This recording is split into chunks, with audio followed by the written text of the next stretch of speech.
Selamat pagi saudara-saudara. Ini akan kuliahnya akan saya lanjutkan dengan pewarisan gen tunggal.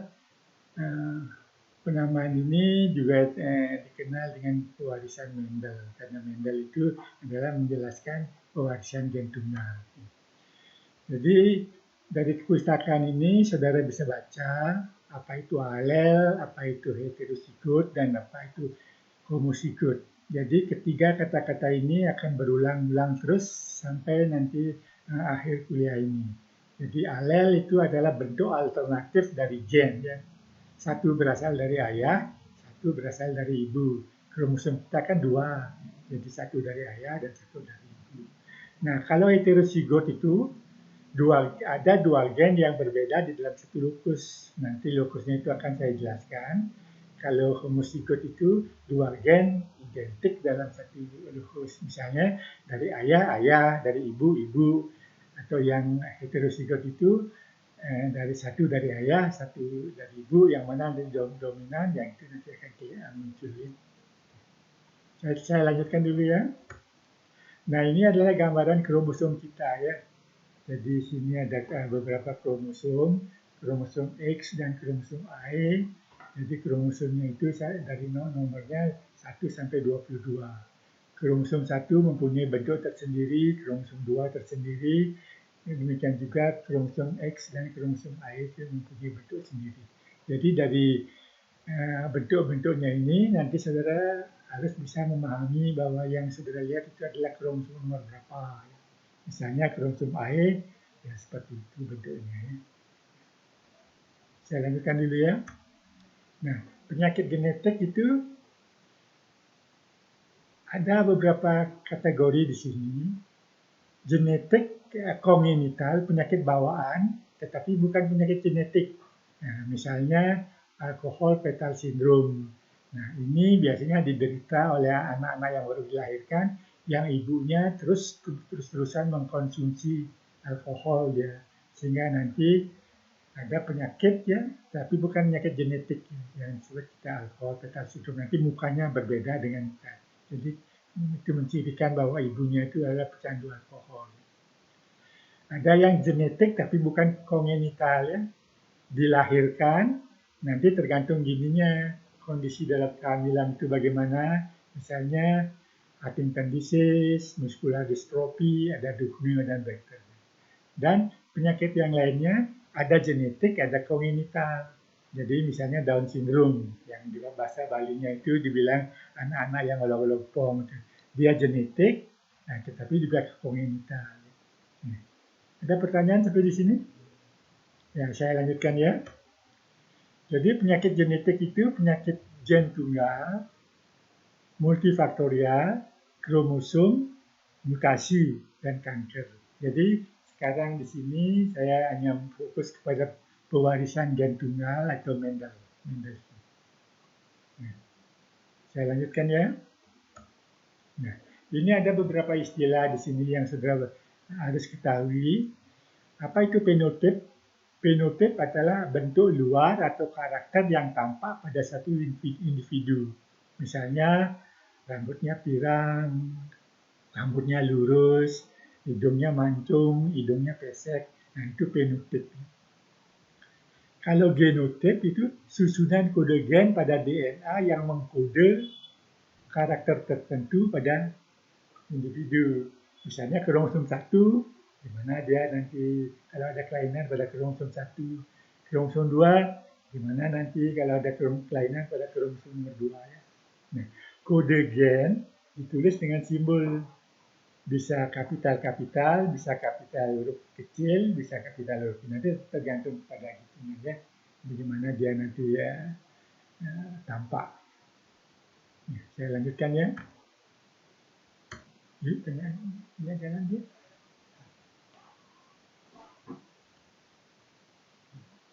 Nah, jadi di sini kelainan genetik ini, jadi ada yang gen tunggal, jadi satu gen itu yang berasal dari ayah atau dari ibu, ada penyakit kromosom, ada multifaktorial.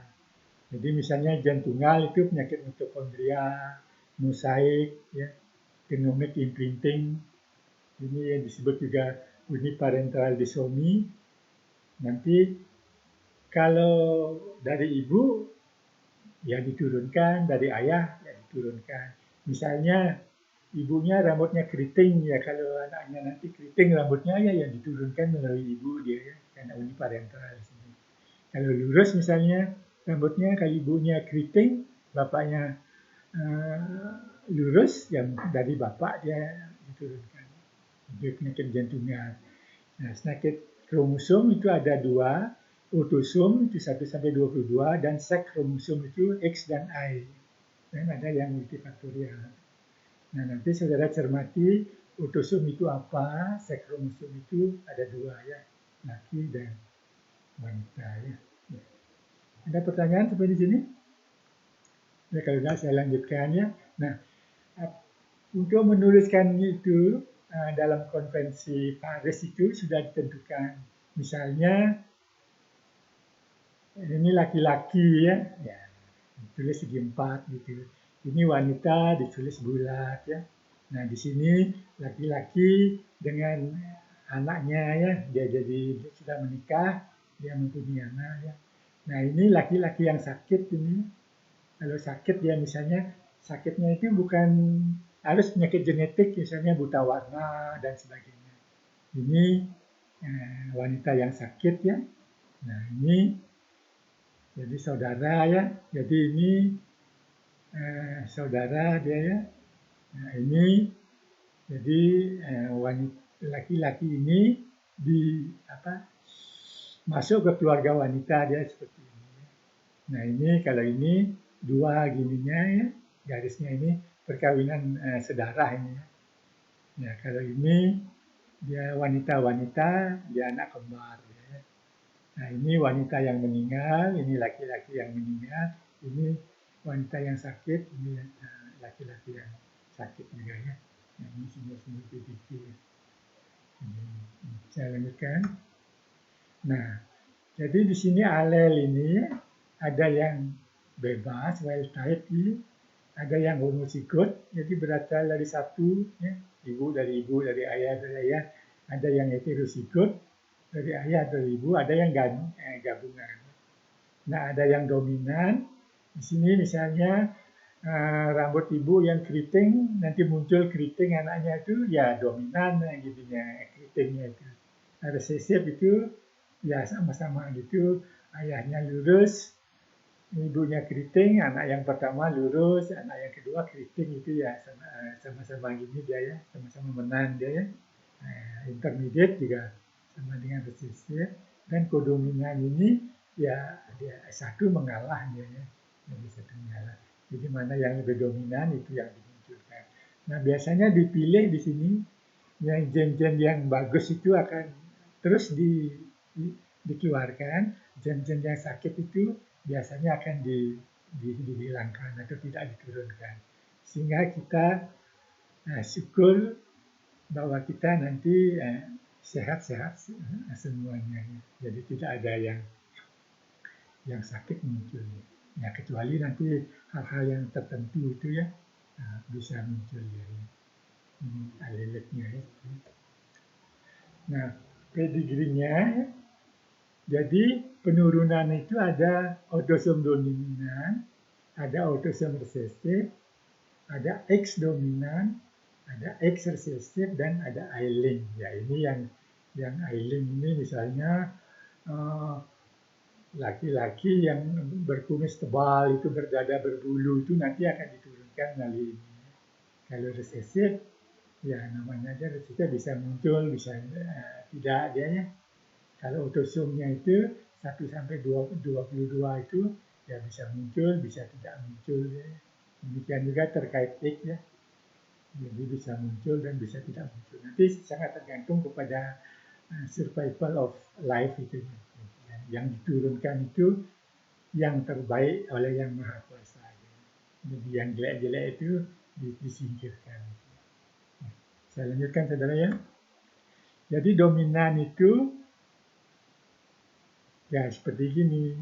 Nah nanti kalau dia heterozigot ya, satu alel ini, satu lokus ini heterozigot, ada yang resesif dan ada yang dominan.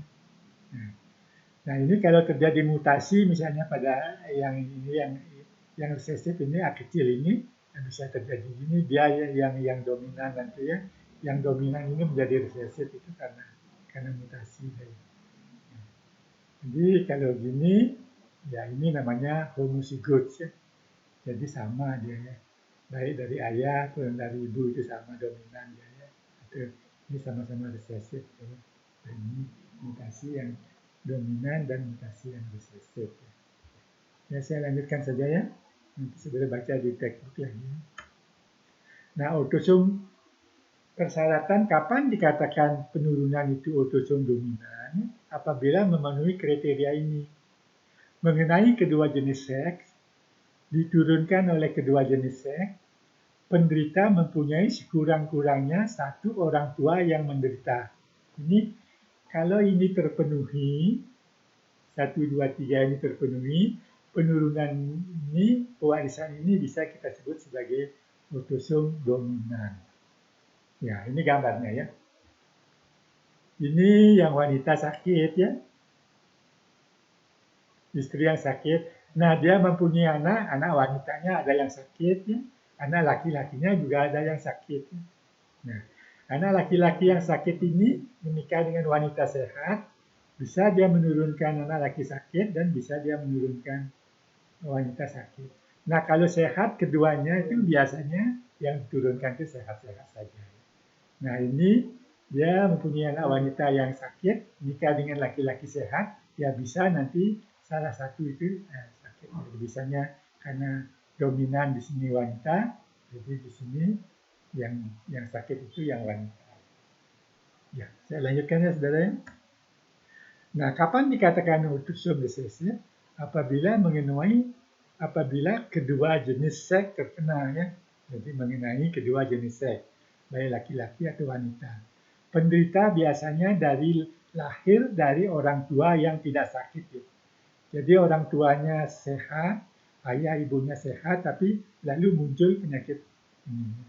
Nah, insidennya ini akan meningkat pada perkawinan sedarah. Nah, sehingga nanti untuk mencegah timbulnya penyakit autosom resesif, hindarilah perkawinan sedarah. Jadi jangan kawin sama saudara, atau jangan kawin sama misan, jangan kawin sama minon. Jauhkan ngalih pusing muncul penyakitnya. Jadi sebab penyakit ini akan muncul apabila ada perkawinan sedarah. Ingatkan itu ya, jauhkan nyari ya. Ya, saya lanjutkan. Nah, kapan dikatakan dominan? Apabila mengenai ini. Jadi, mengenai kedua jenis seks, tapi yang wanita lebih banyak terkena dari laki-laki. Penderita wanita biasanya lebih ringan dan klinisnya bervariasi.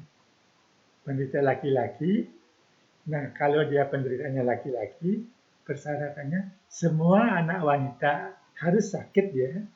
Anak laki-lakinya sehat-sehat semua. Nah, apabila memenuhi kriteria ini, ketiganya ini, baru penyakit ini bisa kita sebut sebagai penurunan terkait X dominan. Jadi, wanita lebih banyak dari ini.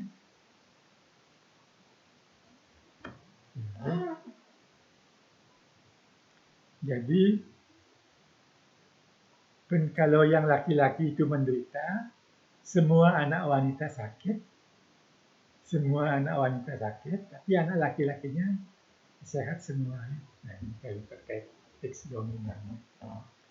Ya, saya lanjutkan. Nah, ini gambarnya ya.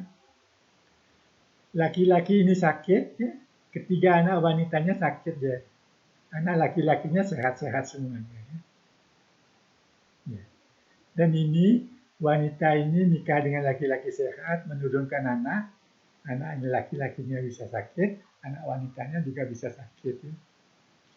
Nah, kalau laki-laki sakit ini nikah dengan wanita sehat, maka yang menderita itu wanita semuanya, yang laki-laki sehat semuanya. Nah, demikian juga ini, kalau wanitanya sakit, menikah dengan laki-laki sehat, bisa anaknya itu baik yang wanita atau yang laki-laki itu bisa sakit dia. Ini kalau memenuhi kriteria ini, penurunan ini bisa kita sebut sebagai X-linked dominan, terkait X yang dominan. Saya lanjutkan ya. Nah, bagaimana kalau resesif? Persyaratannya ini ya. Terutama mengenai laki-laki. Wanita bisa terkena tapi sangat jarang sekali. Penderita laki-laki biasanya lahir dari orang tua yang tidak sakit. Ya. Penderita laki-laki biasanya lahir dari orang tua yang tidak sakit. Ibu biasanya walaupun dia sakit tapi dia tidak kelihatan sakit, asimptomatik. Jadi ibu ini karier, ya, wanitanya karier dan mempunyai kerabat laki-laki yang sakit. Ya. Jadi, ibu yang karier itu apabila dia mempunyai saudara laki-laki yang sakit atau sepupunya yang sakit. Wanita sakit bila ayahnya menderita dan ibunya pembawa. Jadi ini susah wanitanya sakit ya. Harus kalau dia sakit, kalau ayahnya seorang penderita dan ibunya seorang pembawa. Nah biasanya ini sangat dihindari ya. Jadi dinasihatkan, kawin jakun aja ada penyakit karena ini, ya dulu penyakit sakit jauh ngalih gitu biasanya orang tua itu dulu ya. Ini gambarnya ya. Ini dia sakit, nikah dengan laki-laki sehat, punya anak laki sakit ya. Ini wanitanya itu pembawa ya, pembawa ini.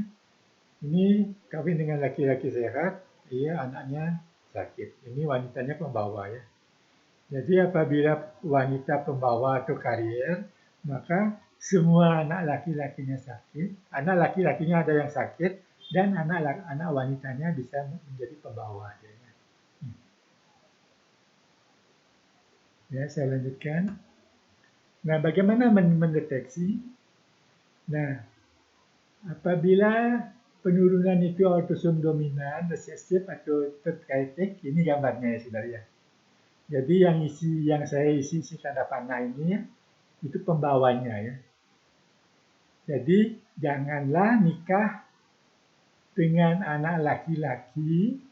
Jadi dari seorang laki-laki yang menderita sakit, ya misalnya uangnya miliaran, gedungnya banyak gitu ya, hindari nikah dengan laki-laki ini ya. Hindari cari yang lain. Nah demikian juga ini ya. Ini kok tampak sehat ya, tampak sehat, padahal satu pembawa dia.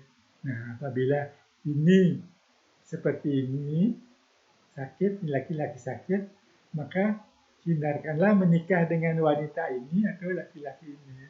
Nah, hindarkan, cari yang lain ya. Ya kalau terpaksa tai kucing rasa coklat itu ya bisa boleh-boleh saja. Nah, tapi apalagi sekarang dengan kemajuan teknologi, seorang janin umur 3 bulan sudah bisa dideteksi apabila dia membawa penyakit bawaan yang berat. Biasanya oleh dokter yang merawat itu dianjurkan untuk digugurkan. Jadi keguguran medicine namanya itu diperbolehkan itu. Tapi harus beberapa orang dokter yang menyaksikan, harus ini, harus itu persyaratannya. Nah kalau itu sudah terpenuhi, baru digugurkan. Sebab nanti memelihara anak laki-laki atau wanita yang sakit itu sangat berat sekali ya. Jadi dia tidak akan bisa hidup nanti. Nah, terus dibantu ya kalau kita masih hidup nanti, kalau kita sudah mati siapa yang akan membantu dia? Nah itu sehingga nanti itu dianjurkan untuk pembawa-pembawa seperti ini dengan persetujuan beberapa orang dokter itu bisa dilakukan penggugurannya, menstrual abortionnya. Nah, sehingga nanti penyakit-penyakit itu tidak muncul lagi. Jadi ini mendeteksi pembawa. Ini pembawanya ya, laki-laki resesif, ini wanita pembawanya ya. Dan resesif wanita juga ini. Ya, saya lanjutkan. pewarisan mulanya yang lain. Ya, sekian materinya. Ternyata sekian materinya saudara ya. Jadi nanti kalau ada pertanyaan silakan hubungi saya atau untuk itunya saya anjurkan saudara mempunyai buku teks tentang genetik karena buku teks ini akan berguna selama saudara masih jadi dokter. Nanti di praktek pun saudara akan lupa tentang penyakit-penyakit genetik sehingga saudara bisa buka-buka itu ya. Jadi dibandingkan pasiennya bilang, oh ya dokter ini saya ngomong apa ya, dia kamu mau periksa gitu. Jadi saudara baca-baca ya. Apalagi penyakit turunan banyak sekali didapatkan sekarang. Ya, saya kira saya akhiri kuliah ini ya. Jadi selamat belajar nanti. Semoga bisa menjawab ujian dengan baik ya. Ya.